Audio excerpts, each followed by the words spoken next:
Hello, all. This is Dr. Dave Maslach talking to you about reciprocity.com. The E is written with a 3. And in this particular video, I actually want to talk to you about learning curves. So I'm going to give you some examples of learning curves. I'm going to define exactly what a learning curve is and then tell you why most people actually get the idea of the learning curve incorrect. So this is part of my Strategy Saturday series. I'm actually a professor of innovation strategy and entrepreneurship, and I just try to provide really interesting stuff about strategy every single Saturday. I've been doing that for almost a year now.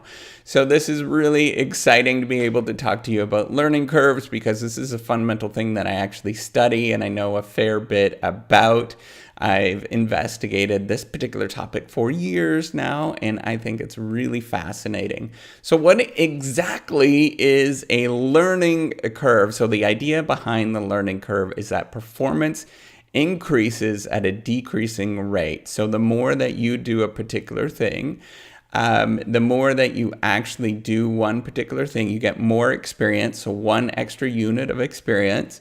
The more you're actually going to improve your performance, but this eventually starts to decrease over time. So the improvement that you get is going to diminish for each unit of experience that you actually get. So the first, say for example, the first 1,000 times that you go and learn how to dive. So you're a diver and you dive 1,000 times. Those first 1,000 times that you've ever dove before, you're going to make tremendous improvements over time. But then the next 1,000 after that, the improvements are going to be very slight and they're going to be very major. But in order to be a world-class diver, you actually have to perform and do diving and make those little tiny changes going forward. So you have to push yourself through those little tiny changes. So the learning curve itself actually can go by another name. Sometimes you might hear about this, which is not common at all. And there was a push towards changing this years ago, probably about 30 years ago now. So it's also called the progress curve. And the reason why we call it that, or the reason why there was a push towards that, is because the learning curve actually doesn't really measure learning. That's not really what it's getting at. It's looking at instead a pattern that happens whenever there's an increase in experience and performance actually increases. So there is a big chunk of that could be due to learning. That's what we think it is, but there's other factors that could explain that relationship as well. And I'll get into that in a minute.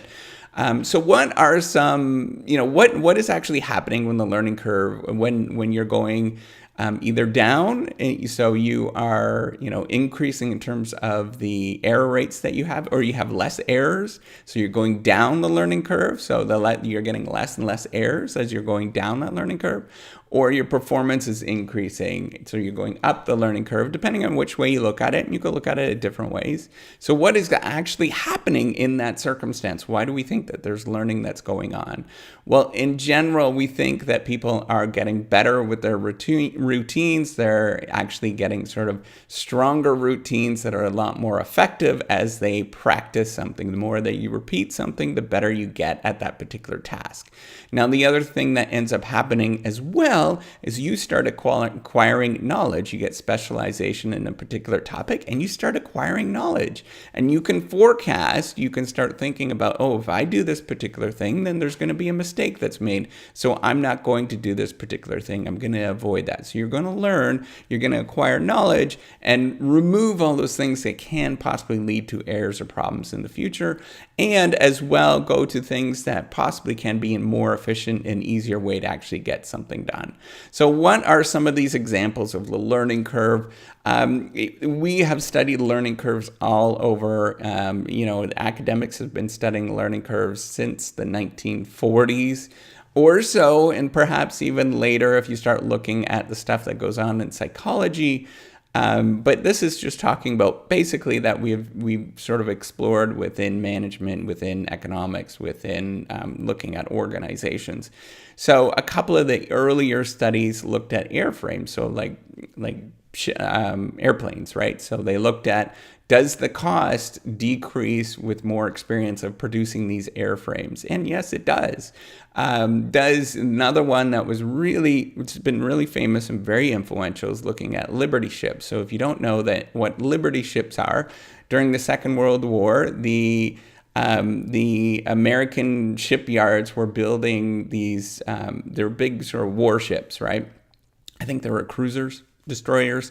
I can't remember what kind it is, but they were building these big ships, and they had several shipyards all around America, and they were able to actually reduce the cost and produce these ships much more faster when they started to improve with the experience that they had. They started producing more and more of these ships towards the end of the war. They were producing them a lot faster than at the beginning of the war. And so we use that as pretty good evidence that there actually was some sort of learning that's going on, right? Because that they were being produced much faster, and the costs were decreasing substantially over time throughout the Second World War. So this is probably some of the more stronger evidence that we have on the on learning curves.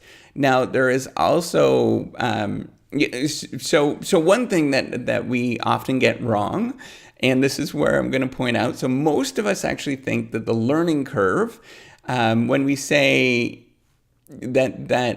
when we say that we're going up a very steep learning curve, most of us think that that is actually a really tough thing to do. So you have this in your mind that you're walking up this really steep hill, right? So it's harder and harder and harder walking up that steep hill.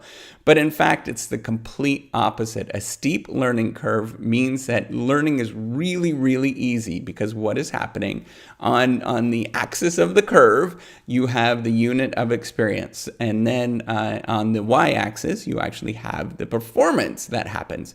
So if you move just a little bit, and the performance increases dramatically by moving just a little bit over, then that has a steep learning curve. The slope of the curve is very, very steep. That implies you're actually learning very quickly. You're getting great, your performance is increasing dramatically with that little tiny bit of experience that you get.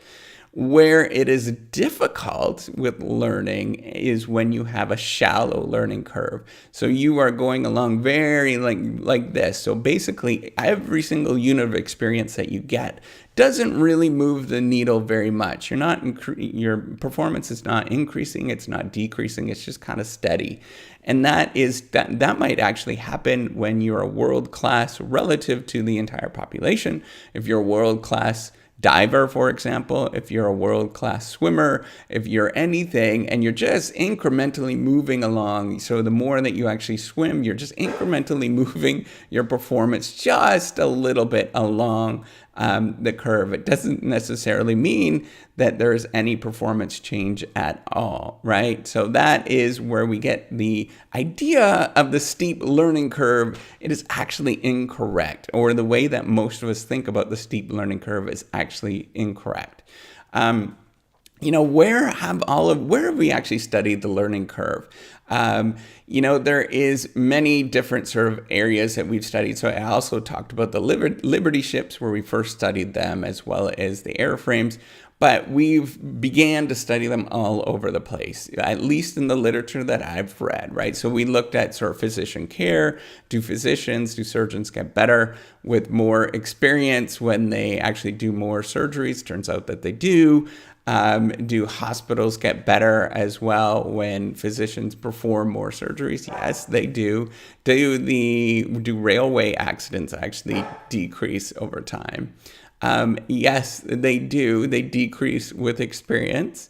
And as well, there's other things like mail deliveries, for example. So mail delivery, it actually gets better when you get more experience. And then there's all sorts of other things. We began to explore sort of different measures or different ways of measuring performance relative with this experience. So we've looked at not only error rates of these things happening, but we've looked at, the unit cost was initially what we were initially looking at, the unit cost of something decreasing over time, but also accidents decrease with experience. All sorts of things increase, or all sorts of negative things decrease, and all sorts of positive things increase with every unit of experience that you get. So what are the limitations of the learning curve? There's lots of different limitations with the learning curve that we are aware of, that we're struggling with, but it's still a very good measure to sort of tap into, understand the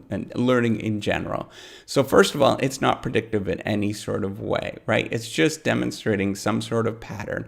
Doesn't necessarily mean if you get more experience in something that you're actually going to get better in that thing.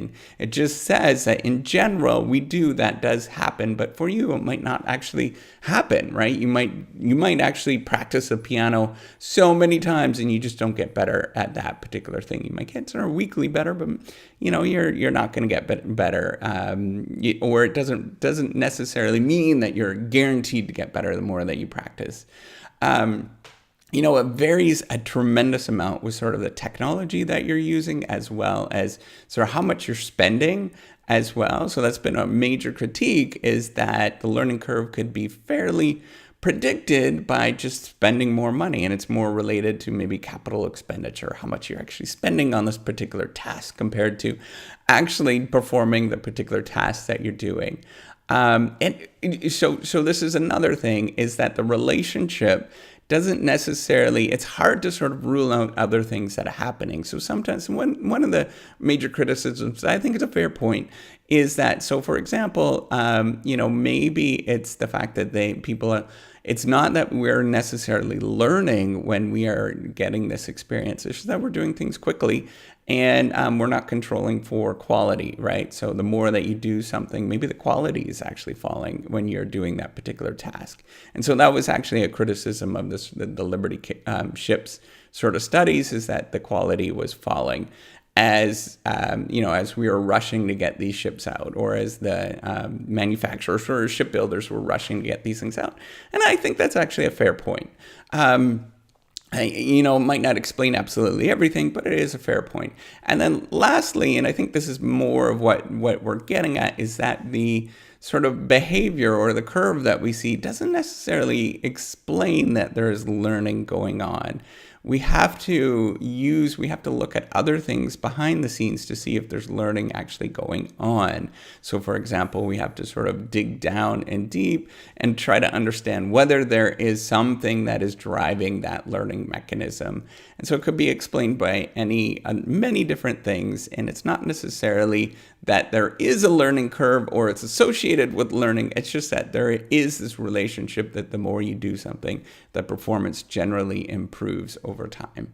So that's all I wanted to talk about. Hopefully you like this video. This is part of my Strategy Saturdays series. So I'm a professor of innovation strategy and entrepreneurship, and I try to put these things out every single Saturday. Hopefully you like it. Do make sure you subscribe to the YouTube channel and give me a thumbs up. All right. And check out the whole Reciprocity Project. Watch some of these videos to find out what I'm doing. All right. Take care. Bye.